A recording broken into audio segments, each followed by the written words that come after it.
বিয়ে হোক বা বিতর্ক, মনে থাকার মতো বছর 2025।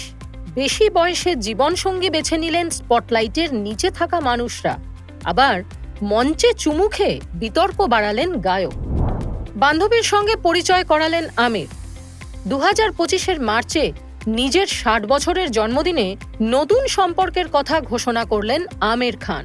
কিরণ রাওয়ের সঙ্গে বিচ্ছেদের পর বান্ধবী গৌরী স্প্র্যাটের সঙ্গে সকলের পরিচয় করালেন মিস্টার পারফেকশনিস্ট। দিলীপ ঘোষের বিয়ে 18 এপ্রিল 2025। বিয়ের পিঁড়িতে বসলেন বঙ্গ বিজেপির বর্ণময় চরিত্র দিলীপ ঘোষ। পাত্রী দক্ষিণ কলকাতার বিজেপির মহিলা মোর্চার নেত্রী রিঙ্কু মজুমদার। বিয়ে করলেন হিনা খান। চলতি বছরেই বিয়ে সারলেন টেলিভিশনের জনপ্রিয় অভিনেত্রী হিনা খান। 4 জুন দীর্ঘদিনের সঙ্গী রকি জয়সওয়ালের সঙ্গে বিবাহ বন্ধনে আবদ্ধ হন হিনা।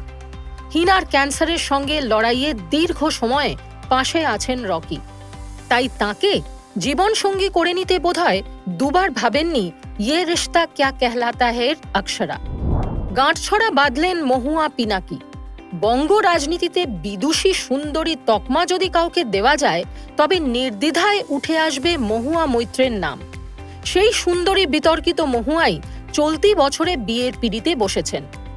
5 জুন তিনি বিয়ে করলেন বিজু জনতা দলের নেতা পিনাকি মিশ্রকে। বিয়ে ভাঙলেন স্মৃতি।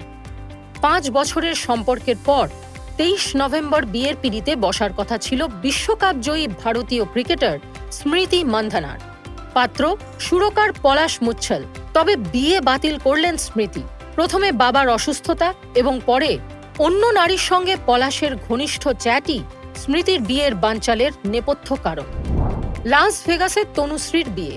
নভেম্বরে লাস ভেগাসে বিয়ের ফুল ফুটল বাংলার অভিনেত্রী তনুশ্রী চক্রবর্তীর। নিভৃতে আইটি প্রফেশনাল সুজিত বসুর সঙ্গে গাঁটছড়া বাঁধলেন তনুশ্রী। বিয়ের পিঁড়িতে সামান্থা। 1 ডিসেম্বর কোয়েম্বাটুরে পরিচালক রাজ নিদিমরুর সঙ্গে বিবাহ বন্ধনে আবদ্ধ হলেন সামান্থা। দুজনেরই এটি দ্বিতীয় বিয়ে। মঞ্চেই চুম্বন উদিতের। লাইভ কনসার্টে জনপ্রিয় গায়ক উদিত নারায়ণের মহিলা ফ্যানকে চুম্বনের ভিডিও ভাইরাল। ভিডিও ছড়িয়ে পড়ার পরই ব্যাপক সমালোচনার মুখে পড়েছিলেন গায়ক। অবশ্য নেটিজেনের সমালোচনা এড়িয়েই বিষয়টিকে ভালোবাসার প্রকাশ বলতেই স্বাচ্ছন্দ্য ছিলেন উদিত। টলিপাড়ার বিতর্ক। আজব বিতর্ক তৈরি হলো অভিনেতা জিতু কমল আর অভিনেত্রী দিতিপ্রিয়া রায়ের মধ্যে। মানসিক চাপ ও শারীরিক অসুস্থতার কারণ দেখিয়ে জনপ্রিয় ধারাবাহিক থেকে সরে গেলেন দিতিপ্রিয়া। ফলো করুন সংবাদ প্রতিদিন ডিজিটাল।